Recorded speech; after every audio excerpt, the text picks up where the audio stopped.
네, 안녕하십니까. 네, 다시 여러분하고 제 3주 첫 번째 시간을 갖도록 하겠습니다. 예, 만나서 반갑습니다. 어떻게 이 코로나 바이러스로 인해서 이 사회적 격리, 소셜 디스턴싱이 필요하다고 하는데 어떻게 보건수칙 잘 지키고 계시라고 믿습니다. 예, 항상 건강에 유의하시고요. 이번 시간에는 우리 교재로는 이제 제5장 국가의 승인, 소위 국제법상 승인제도에 관해서 살펴보도록 하겠습니다. 그리고 이제 강의는 첫 번째, 두 번째 주는 제가 50분, 1시간 뭐 반짜리 굉장히 긴 시간 녹화를 올렸는데요. 앞으로는 좀 짧게 해가지고 1시간 50분 수업을 녹화분으로 이렇게 짧게 해서 올리려고 지금 생각하고 있습니다. 예. 자, 그럼 이번 시간에 여러분과 같이 공부할 내용입니다. 승인제도. 승인제도가 무엇인가? 그리고 국가 승인은 어떻게 하는 것인가? 그리고 승인의 취소는 가능한가? 한번 승인한 경우에 국제사회에서 어떠한 그 정치적 실체를 국가로 승인하였다라고 했을 때 취소가 가능한가? 또 국제기구의 승인 문제가 있죠. 우리가 이제 국가 승인이라고 할 때는 다른 국가가 한 나라가 다른 나라를 승인하는 걸 얘기해요.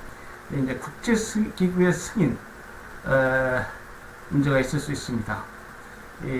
그러니까 이게 국제사회가 수직적, 버티칼 한 사회가 아니고 호라이젠탈, 평등한 국가들이 모여있기 때문에 국제기구가 승인을 하면은 이제 그것이 이론적이어서 좋긴 한데 그게 이론적으로는 아이디얼한다 하더라도 이 국제사회 현실이 그렇지 않다라고 그랬죠. 소위 국제사회에서 유일한 어떤 법적 주체로서의 국가는 포괄적이고 능동적이고 국가보다 더 우월한 주체가 없다고 그랬습니다. 그러니까 예컨대 유엔 가입 같은 것이 하나의 그 국가에 대한 승인으로서 통일적이고 이론적으로 법적 어떤 효력을 가지면 좋겠는데 현재 부정설이 다수설입니다. 그런 문제들 우리가 그걸 생각해 보겠어요. 또 이제 정부 승인의 문제. 국가 승인과 정부 승인은 좀 유사하다고도 할 수 있지만 구별돼야 될 개념입니다. 자, 우리가 국가의 3요소 살펴봤죠. 국가는 영토, 국민, 통치권 이렇게 3요소로 구성된다. 이 필수적 요소예요. 옐리네크가 얘기했습니다. 그러니까 국가 승인은 이러한 3요소가 바뀐 것이죠. 그러니까 예컨대 미국이 식민지 시대에서 전쟁을 통해서 영국으로부터 독립해서 새로운 땅에 국가를 만든다. 그것은 영토도 새로운 것이고 또 국민도 그 미국에 새롭게 이주한 프로테스탄트들의 후예들이죠. 그리고 통치권도 새로운 이제 미연방헌법이 제정되고 새로운 미연방 정부 통치권 행사. 이건 국가 승인 문제입니다. 이러한 영국을 승인할 것인가? 그런데 프랑스는 일찍이 미국을 승인했죠. 이건 국가 승인 문제라고 할 수 있겠습니다. 반면에 영토나 국민은 그대로인데 통치권이 불법, 비합법적으로 바뀌었다. 그런데 기존의 어떤 헌정 질서에 따라서 평화적으로 선거가 치러지고 이렇게 정부가 바뀐 게 아니고, 근데 우리나라의 경우에 있어서 4.19 혁명이랄지 5.16 혁명이랄지 또 12.6 사태를 통한 비합법적인 군정 쿠데타 비슷한 것이죠. 그렇게 해서 대통령이 시해되고 이제 국무총리가 새로운 정부 수반으로 뭐 그것은 이제 헌법에 따라서 이제 바뀌긴 했습니다만 그 당시에도 이게 외국으로부터 정부 승인을 받아야 되느냐 뭐 논란이 있었습니다. 4.19나 5.16 때도 논란이 있었고요. 특히 5.16 당시에는 윤보선 대통령이 이제 대통령으로 재임하고 있었죠. 그런데 이제 군사혁명이 나고 전 정부 수반이 이제 윤보선 대통령 그대로 대통령직에 있었지만은 꼭두각시 비슷하니까 사임을 했어요. 사임하겠다는 의사를 발표했는데 나중에 누군가요? 우리 이 외무부 장관이 이 윤보선 때 이름이 생각이 안 나는데 외무부 장관이 윤보선 대통령에게 사임을 하게 되면 지금 5.16 쿠데타로 집권한 군사정부가 국제사회에서 또 불법정부로 이게 낙인시키게 된다. 그래서 뭐 정부 승인 관련해서 우리나라 남한 정부를 국제사회에서 인정하지 않을 수 있다. 뭐 이렇게 얘기를 하자 결국 윤보선 대통령이 이 어떤 대통령 사의 의사를 철회했죠. 그래서 이제 정부 승인의 문제가 뭐 뒤에도 우리 나오겠습니다만 에스트라 닥트린이랄지 뭐 여러 가지 국제법적 문제를 가지고 있기 때문에 국내 정치하고도 이게 연계될 수 있는 예가 된다 볼 수 있는 것이죠. 뭐 국가 승인과 함께 이제 정부 승인이 있다는 것이고 이 정부 승인의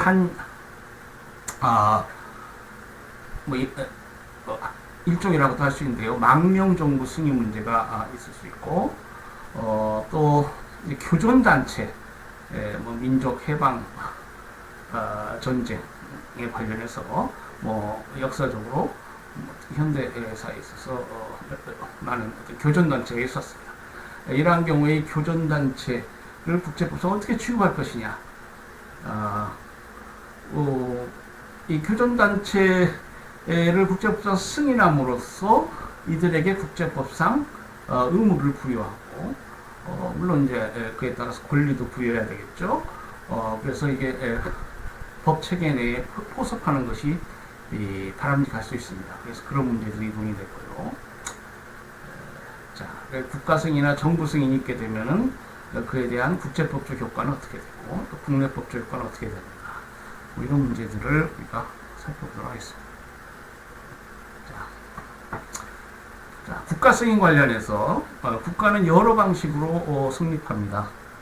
오랜 역사 속에서 자연스럽게 형성된 국가가 있는가 하면 식민지에서 독립을 달성한 국가도 있습니다. 이게 이제 제1, 2차 세계대전, 특히 2차 세계대전은 이 지금 현재의 어떤 국제 정치 경제적 질서를 탄생시키는 어떤 초석이 되었다. 아주 큰 전환점이라고 우리가 말씀드릴 수 있습니다. 그리고 이제 2차 세계대전 이후에 그 제국주의적 어떤 잔재가 이제 청산이 되고 새로운 신생 독립국가들이 많은 그러니까 주권국가로 이제 국제사회에 등장하게 됐죠. 뭐 그렇게 해서 국가가 성립하는 경우도 있고요. 또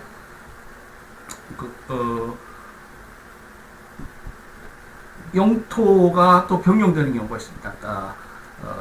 다른 그러니까 국가들이 뭐 합의를 통해서 뭐 영토를 새롭게 분할한달지 뭐 합병한달지 해서 새로운 국가가 성립될 수가 있고요. 또 그 러시아 연방이 만들어지면서 에스토니아, 뭐 리투비아 이런 과거에 어떤 러시아로부터 분리를 계속 희구해오던 소수민족들이 결국 어떤 국제 정치적 어떤 흐름에 따라서 또 독립하기도 하고요. 그래서 여러 방식으로 이제 새로운 국가가 나올 수 있습니다. 남북 예변의 통일, 이것도 새로운 국가 성립의 하나라고 볼 수 있겠죠.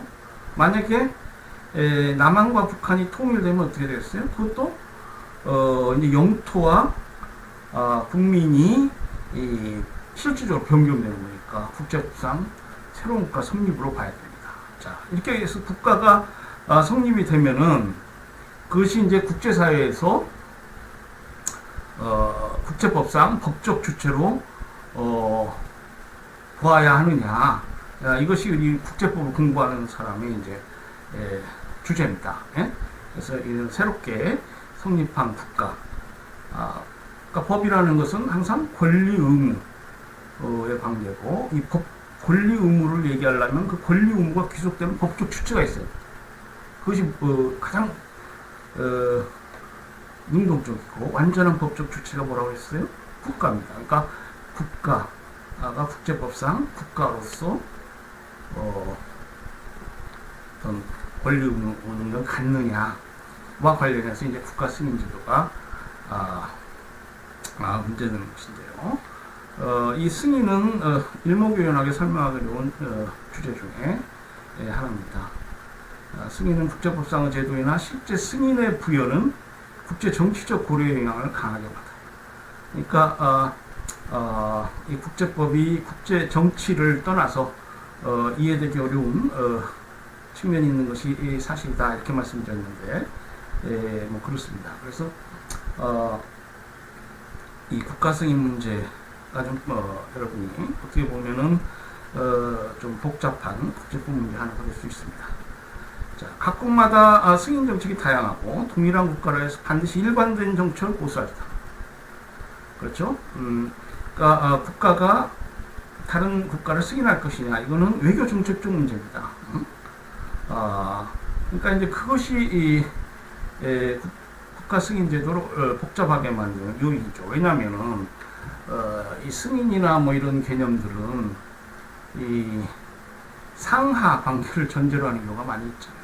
아까 그 국제기구의 승인 얘기도 했지만, 유엔이 국가보다 더 높은 어떤 정치적 실체이고, 뭐 우리 국내 통치기관 비슷하다면은 유엔이 연구해서 이렇게 국가 승인을 국내법 체계에서 하듯이 이론적으로 부여하면 돼요.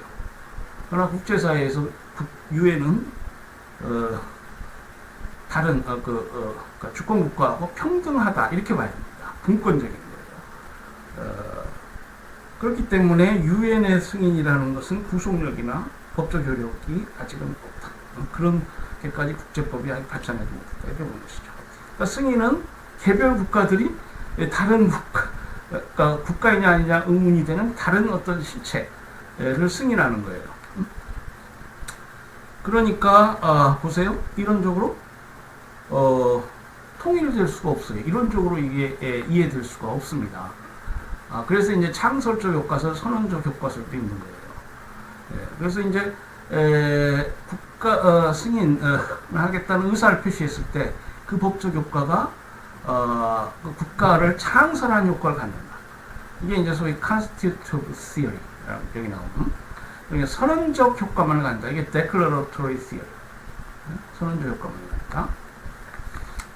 그래서 창설적 효과설이라고 했을 때 일부 국가는 그 국가 승인을 했으니까 국가로서 그 나라와의 관계에서는 국가로서 창설이 된다. 다른 나라 승인하지 않는다? 국가가 아니다. 통일적으로 설명이 안 되잖아요. 그래서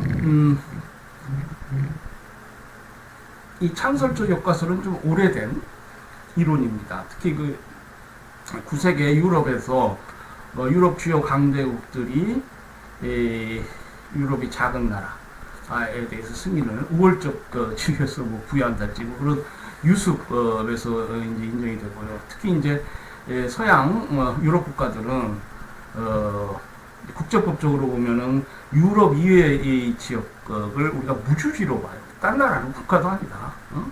그러니까 유럽 국가들이 국가로 승인을 해야 된다. 무주지 선점 이론이 있잖아요. 군대를 동원해서 무력으로 그 땅을 점령하면은 점령하는 것이 가능하다. 국제법 이론에 무주지 선점 이론이 있어요. 영역 관련해서. 그런 이론을 적용했습니다. 과거에는. 그래서 이제 제국주의 시대죠. 19세기, 19세기까지. 그래서 이제 그러한 경우에 뭐 창설적 효과설이 좀 뭐랄까요, 그 설명력이 있는데, 그거는 말씀드린 대로 이제 이론적으로 어떤 국제법 주체를 확정할 수 있느냐 이런 문제에서부터 시작해서 또 단점이 있고요. 이 선언적 효과설은 그에 비해서 이제 실체, 과연 이 나라가 그 옐리네크가 무슨 영토 국민 통치권 얘기했지만 영토가 있고 뭐 그 영토가 넓을 필요는 없습니다. 물론 또 국민이 있고 또 국가처럼 또 효율적으로 통치권을 행사하는 정부가 있느냐. 더 나아가서 바람직하기로는 그 나라가 국제사회에서 다른 나라하고 당당하게 외교적 관계를 가질 수 있느냐. 뭐 이런 어떤 그 현실적 그 실체의 어떤 수준을 봐서 그 자명하게 국가이고 국가 아니고가 정해진다. 그 나라들이 무슨 국가라고 다른 나라들이 승인하는 것이 법적으로 의미가 없다. 뭐 이것이 이제 선언적 효과설입니다. 지금은 이 선언적 효과설이 다수적 입장이다. 이렇게 볼 수 있겠어요. 이제 각국의 승인 정책 문제, 이거는 이제 다양하다고 그랬죠. 그리고 보통 승인과 외교관계 수립은 법적으로 별개 제도이나 현실에 있어서 양자는 잘 구별되지 않고요. 그래서 외교관계를 수립하는 것이 어떤 경우에는 묵시적 승인이 될 수 있느냐.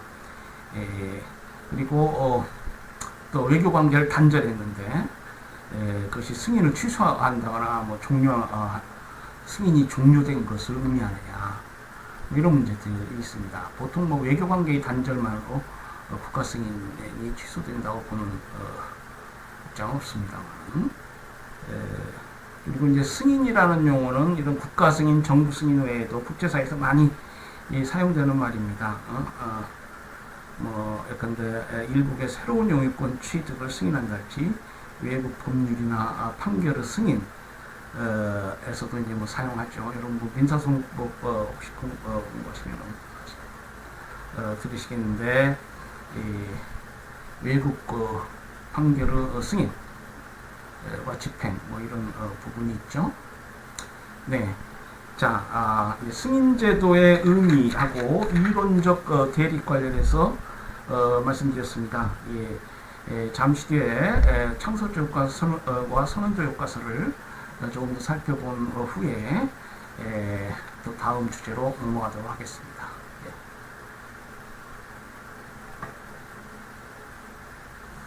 네, 첫 번째 녹화분에 이어서 두 번째 부분을 여러분에게 설명드리겠습니다. 자, 지난 시간에 이제 지난 부분에 창설적 효과설과 선언적 효과설 얘기했죠. 자, 창설적 효과설의 입장은 승인이란 피승인국에 대한 국가로서의 법적 자격 부여 행위다. 그래서 법적으로 그 승인의 효과가 법적으로 구속력을 합니다. 법적 효력을 갖는다. 이런 것이고요. 선언적 효과설은 국가가 사실로서 성립하면 타국의 승인 여부와 상관계없이 법적으로 존재하게 되며 승인이란 이러한 사실을 확인하는 행위에 불과한 것이다. 이렇게 보는 입장이라고 했죠. 지금 현재 다수적 견해라고 할 수 있다. 이렇게 말씀드렸습니다. 자, 국가가 영토, 국민, 통치권 3요소를 실체적으로 구비하고 국제사회에서 어떤 정치적 실체로 존재한다. 그런데 나라들이 뭐 이해관계가 있을 수도 있고 뭐 어떤 이유에서인지 타국에 대한 승인을 보류한다.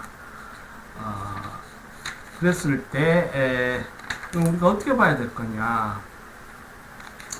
자, 국제사회를 일종의 폐쇄된 클럽으로 상정하고 기존 회원의 동의하에만 새로운 회원의 가입을 인정하는 그런 식으로 나아갈 것이냐. 그러니까 9세기 유럽 국제관습법 시대처럼 이제 그 당시에는 절대 왕정 국가들이고요. 사실 유럽의 왕들은 서로 뭐 친인척 관계 비슷해. 뭐 혈족으로 이렇게 연결돼 있고 해서 이 주요 유럽 강대국들의 국가 관습 이것이 이제 법인데 국제법인데 이제 그 시절에는 그러니까 폐쇄된 클럽이죠. 그러니까 마음에 안 드는 신생 국가들은 이 국가가 아닌 거야. 그 창설적 교과서에 따라서 국가가 아닌. 이제 현대 포스트 콜로니얼 스테이트라고 하죠. 후기 식민지 시대. 그러니까 제국주의가 이제 막을 내리고 많은 신생 독립들이 국제사회에 등장하게 됩니다. 그렇기 때문에 이러한 때에는 우리가 그런 어떤 국제법 이론 체계를 좀 유지하기가 어렵죠. 그래서 선언적 교과서에 따라서 이해하는 것이 타당하지 않냐 이렇게 보는데요. 자, 오늘날 국가가 타국에 대한 승인을 보류하면 어떻게 되겠냐? 그렇다고 해서 그 국가에 대한 국제법적 의무로부터 벗어날 수 있는 것인가? 우리가 보통 그렇지 않다고 보죠. 그러니까 선언적 교과서이 타당한 면이 많아요. 아랍 국가들이 정치적 이유에서 이스라엘에 대한 승인을 거부하고 있죠. 그러니까 여전히 이스라엘에 대한 국제법상의 무력 불행사나 국내 문제 불간섭 의무를 집니다. 그러니까 유엔이 만들어지고 20세기 현대 국제법의 중요한 원칙 중에 하나가 무력 불행사, 국내 문제 불간섭은 이제 9세기 유럽 시대에도 있었죠. 그리고 이제 무력 불행사는 20세기 현대 국제법 원칙이 하나입니다. 이게 다 의무인데 국제법상 국가의 의무인데 그런 의무를 승인 보류했다고 해서 아랍 국가인데 이스라엘 정부 그 갈등 관계 있다는 그렇죠. 이스라엘과 아랍은 역사적으로 아주 갈등하고. 그러니까 승인을 안 해. 그렇다고 해서 국제법상 이런 의무를 그러면 합법적으로 면제받느냐? 그렇지 않는 것이죠. 자, 승인이 최초로 문제된 사례는 네덜란드 독립에 대한 스페인의 승인이었습니다. 네덜란드는 이미 1581년 독립을 선언했는데 1648년 베스트팔리아 제재 성립을 통해서 비로소 국제적으로 독립국으로 인정합니다. 그러니까 이제 이 17세기 중엽 이 베스트팔리아 조약 이것이 이제 국제사회에서 국제법이 근현대 국제법이 탄생하는 어떤 계기가 된다 이렇게 설명드렸죠. 그것이 역사가 긴 거예요. 그리고 오랜 전쟁을 통해서 가능합니다. 네덜란드 독립과 스페인 승인 문제가 그 근저에는 깔려 있었어요. 그리고 말씀드린 대로 이 유럽 국가들은 오랜 기간 비유럽 지역을 국제법 무주지 정도로 간다. 나폴레옹 전쟁 이후 이 부분인데요. 9세기 얘기인데 나폴레옹 전쟁 이후 1815년 비엔나 최종 의정서에 의한 유럽의 질서 재편과 관련해서도 이 국제법상 승인 문제가 많이 문제되고요. 미국 독립 관련해서 이 국제법상 승인 문제가 문제된 적이 있습니다. 프랑스는 미국 독립을 많이 지원했죠. 실제 그 참전됐어요. 라파엘 장군이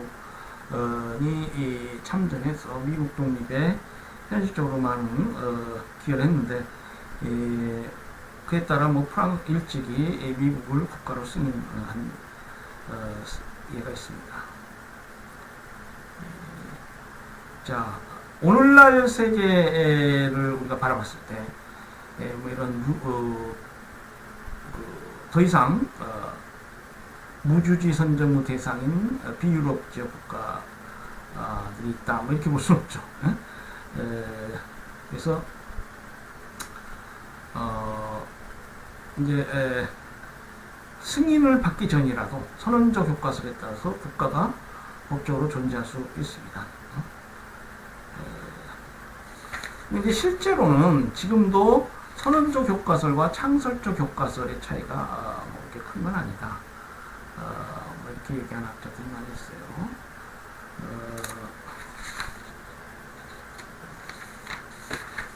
결국 개별 국가의 승인 문제를 우리가 선언적 교과설이라고 해서 무시할 수는 없습니다. 그렇기 때문에 어느 정도 선언적 효과설이 다수리라 하더라도 창설적 효과를 갖는다 이렇게 볼 수 있겠어요. 그리고 국제사에서 첨예하게 국가 성립 여부가 논란이 되는 경우에는 승인은 국가 성립에 대한 결정적 증거가 되기도 합니다. 그리고 반면 불승인은 문제된 국가의 국제적 활동을 봉쇄시키는 역할을 하기도 해요. 그래서 실제적으로 이론적으로는 이제 선언적 효과설이 타당하다고 할지라도 실제적으로는 그렇게 큰 차이가 없다 이렇게 볼 수 있어요. 예컨대 유고 연방을 구성하던 지방 공화국의 독립을 선언하는 사례에서도 그렇고요. 창설적 효과설은 국가의 성립이라는 사실에 대한 통일적 판단 기구가 없기 때문에 각국이 나름대로의 판단하에 이를 달리 취급하는 것이 가능한 현재의 국제법 질서 속에서만 존립할 수 있는 것입니다. 그러니까 소위 수직적 버티컬한 구조가 아니고 호라이전탈하기 때문에 이제 이 창설적 효과설 개별 국가가 타국을 승인할 수 있다. 그리고 그 법적 구속력이 있다. 호라이전탈이기 때문에 국가가 최고입니다. 국제사회에서 주권의 최고성 그리고 주권 간에는 평등하다. 분권화된 사회이기 때문에 그런 것이죠. 국내 법 체계랄지 국내 질서에서는 내가 너를 형사법적으로 면제해준다? 이거 안 되는 것이죠. 너는 뭐 지금 전과자이고 사회에서 지탄을 받는데 그걸 내가 면제해주겠다. 정상적인 사람이다. 이거 안 되는 것입니다. 근데 이 국제사회는 이게 분권적, 주권 간 평등, 그리고 주권보다 더 높은 실체가 없기 때문에 가능한 것이죠. 그리고 창설적 효과설을 주장하는 일부학자들은 그러면은 개별 국가들이 자의적으로 이 국가다. A 부분 국가라고 보고 B 부분 국가라고 하고 C 부분 국가라고 이렇게 개별적으로 자의적으로 다른 어떤 승인에 관해서 다른 입장이면 이게 문제가 있지 않느냐. 그래서 이게 국제법 질서라는 관점에서도 문제가 있다. 그래서 이 자들 창설적 효과설을 주장하는 자들은 선언적 효과설은 그 실체를 중시하니까 그런 문제라고 발생하지 않겠습니다만 개별 국가들은 일정한 조건하에서 승인의 의무가 있다. 이렇게 이제 주장하고 창설적 효과설이 갖는 이론적 약점을 벗어나려고 합니다. 로버트 파우 또는 구게나 같은 국제과학자들이 그런 주장하고 있어요. 자, 국제법에서 국가가 문제되면은 몬테비데오 협약을 참조해 볼 필요가 있습니다. 물론 이거는 이제 국제 협약이니까 말씀드린 대로 모든 나라에 적용되는 법은 아니에요. 뭐 국제 관습법화 되었다면 모르겠는데 개별적으로 문제되었을 때 이게 이 조항이 국제 관습법을 반영한 것이냐 판단해 봐야 되겠죠. 그렇지만 이제 이건 하나의 조약이고 사실 또 가입국 수도 그렇게 많지 않습니다. 이제 그러니까 가입국들 사이에서만 적용되는 법이에요. 그렇긴 하지만은 이제 우리가 국가를 이해하는 데 있어서 많은 원론적 그런 조항들을 규정하고 있습니다. 1933년에 만들어진 것인데 그 3조에 보면은 The political existence of the state is independent of recognition by others. 한 국가의 정치적 실존은 다른 국가에 의해서 승인 받는 거하고는 상관이 없다. independent. Even before recognition, 승인을 받기 전에도 the state has the right to defend its integrity. 국가는 국가로서의 어떤 통일성을 방어할 권리가 있고, any independent 독립, to provide for its conservation and propensity. 국가 기능의 보존, propensity 하면 이제 뭐 성향이라는 뜻이죠. 국가가 특징적으로 하는 많은 일들을 위해서 그런 일들을 할 수 있다 이 말이에요. 타국의 승인 안 받고도 국가로서 해야 될 여러 것들을 할 수 있고 보존하고 그럴 수 있고. Consequently, to organize itself as it sees fit. 자신들이 적절하다고 생각되는 대로 자신들을 조직할 수 있고, to legislate upon its interests, administrative services. 입법권을 행사할 수 있고, 또 행정권을 행사할 수 있고, and to define the jurisdiction and competence of its court. 사법 관할권, 사법권을 조직화할 수 있다. The exercise of the rights of other states, according to international law.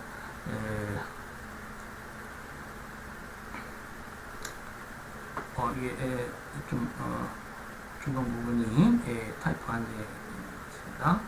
그러니까 이러한 권리를 행사하는 것은 국제법에 따라서 가능하고 다른 정상적인 국가와 똑같다. 아무런 제한이 없이 똑같이 국가로서 이러한 기능들을 할 수 있다. 그래서 이제 그 선언조 교과서이 아티클 3조에 선언되어 있습니다. 자, 이제 국제법상 유명한 선례인데요. 티노코 중재재판입니다. 이 사건은 이제 승인의 효과 관련해서 선언적 교과서 문제가 이제 되었는데 1923년도 관련입니다. 중재재판이에요. 1917년 이제 제국주의가 한참 끝나고 복잡하던 때입니다. 티노코는 군사 쿠데타로 코스타리카 정부를 정복하고 이후 선거를 통해 집권했다. 당시 영국은 티노코 정부를 법적으로 승인하지 않고 있었다. 티노코 정부는 영국 회사와 1년의 계약을 체결했다. 1919년 티노코가 퇴임하자 신정부는 구헌법을 복원시키고 티노코 정부와의 체결된 계약 등을 무효화하는 법률을 제정했다.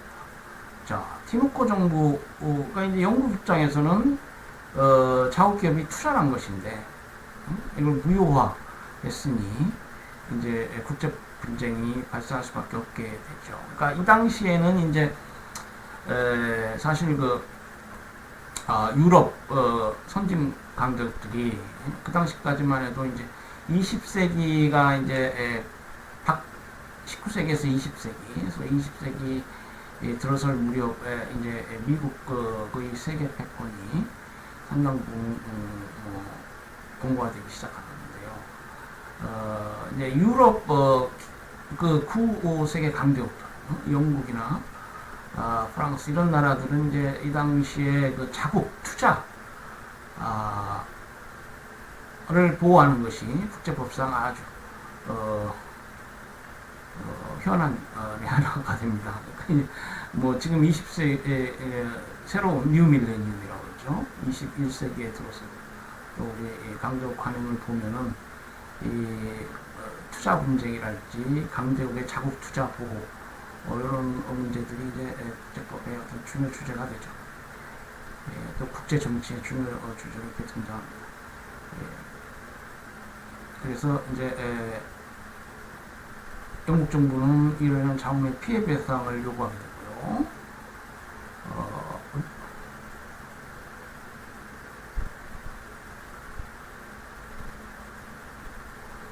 자, 이제 코스타리카 신정부, 티노코 정부가 이제 쿠데타로 성립되었는데 그게 다시 또 전복되고 코스타리카 신정부가 통치권 합법 정부로서 이렇게 통치권을 행사하게 되는데 그 티노코 정부 이렇게 주장하기를 그 티노코 정부는 국제법상 정부가 아니었으며 티노코 정부를 승인하지 않았던 영국은 티노코 정부가 부여한 권리를 주장할 수 없다. 그러니까 영국 기업이 계약은 체결했지만 영국 정부 입장에서는 이 티노코 정부를 승인하지 않았어요. 그래서 이제 이렇게 법적 분쟁이 발생하자 이제 이 국제 분쟁 관련해서는 이 중재를 통해서 해결하는 경우가 있습니다. 명망 있는 국가들 또는 사람, 미국 연방대법원장 탭트란 사람에게 이 국제 문제를 명망가라고 할 수 있죠. 회부했습니다. 재판 과정에서 티노코 정부가 과연 코스타리카를 대표하는 정부였는가? 라고 이제 문제였고요. 법적 쟁점. 그거예요. 중재재판관은 정부의 존재 여부는 타국의 승인이 아니라 실제로 그 정부가 자국을 통제하며 통상적인 기능을 수행하고 있었느냐에 따라 결정돼야 한다. 뭐 이렇게 답했어요. 그러니까 선언적 효과설 입장에 따라서 티노코 정부가 합법적인 정부냐 이걸 판단해 봐야 된다. 합법적인 정부라면 어떻게 되겠어요? 코스타리카 신정부가 그 체결한 계약을 승계해야죠. 당사자들이 승계해야 됩니다. 법적으로. 그렇기 때문에 그것이 쟁점이 되었고요. 합법적인 정부, 선언적 효과설에 따라 합법적인 정부로 봐야 됩니다. 자, 승인의 방법. 그러면 이제 승인을 어떻게 하느냐? 승인의 방법이 문제될 수 있겠습니다. 자, 이 부분은 또 다음 녹화분을 통해서 여러분에게 설명드리도록 하겠습니다.